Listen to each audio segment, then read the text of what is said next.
As most of you know by now, Chris Eubank Jr. was one of the latest pros to throw his hat in the ring to try and get a spot in the 2016 Rio Olympics, because the AIBA, the Amateur International Boxing Association, are allowing professionals to compete in the Olympics for the first time this year in Rio.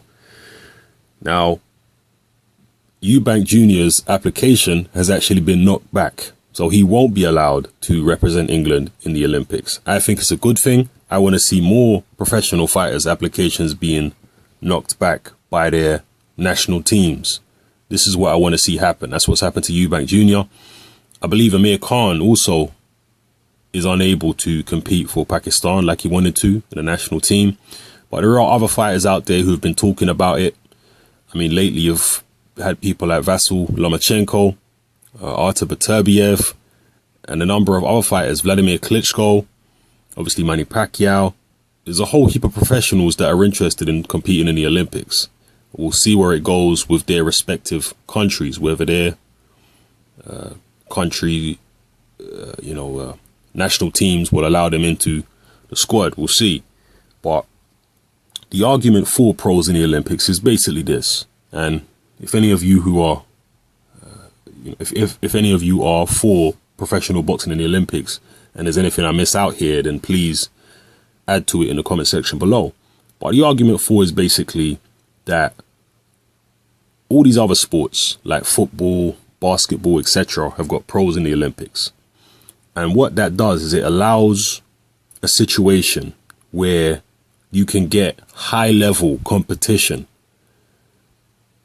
in a tournament format over a very short space of time.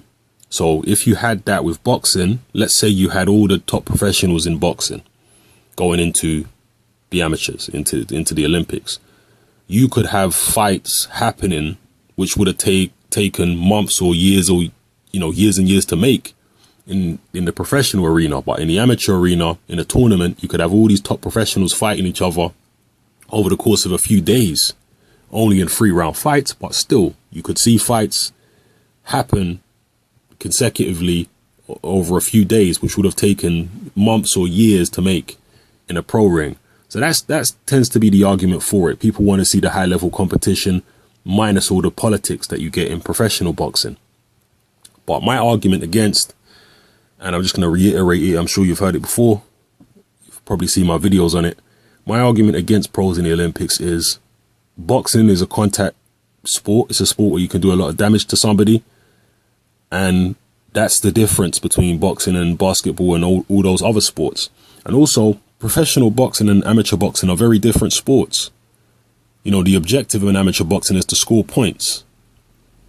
Fighters are discouraged from, power punching and what have you. They're always encouraged to score points and move and what have you. Whereas in professional boxing, the objective is to hurt your opponent and to knock your opponent out, or at least hurt your opponent anyway. So there's definitely a greater emphasis on hurting them in professional boxing. And obviously the level of training, experience, and all that kind of stuff is far greater in professional boxing. And amateur boxing has always served as like a breeding ground for future professional talent. And you look at amateur tennis, for example, or amateur football. An amateur football team going up against a professional football team, nobody's going to get seriously hurt.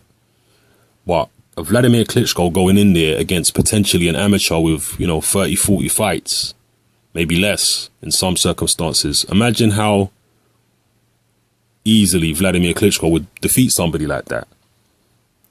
I just think it's taken, and again, it doesn't allow, or it lessens the chances of a lot of these amateurs winning gold medals if you've got all these top professionals in there. And these are top professionals, many of whom who are already rich. So why do they need a platform like the Olympics?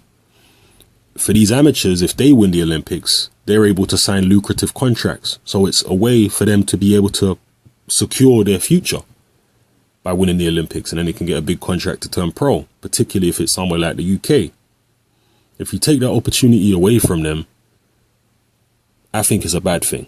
I like the way that these fighters are able to secure lucrative contracts by winning the Olympics. It's a way of their hard work fighting for free. You know, the England team do get a certain amount of money, let's not get it twisted, but for the bulk of your amateur career, you'll be fighting for free until you get into the England squad. So them, you know, a fighter making it all the way to the Olympics, winning gold, his reward for all those years of hard work and fighting for no money at all as an amateur is getting that professional contract, which will be more lucrative if he's won an Olympic medal or even competed in the Olympics at all. So yeah, I'm definitely against it, but you probably don't want to hear my argument anymore. So I'll leave it at that. Let me know what you feel about Chris Eubank Jr. and his desire to go into the Olympics. How many of these top pro fighters do you think are actually going to be in there in Rio 2016? Are you pro or against? Or are you for or against pros in the Olympics? Let me know in the comment section. It's your boy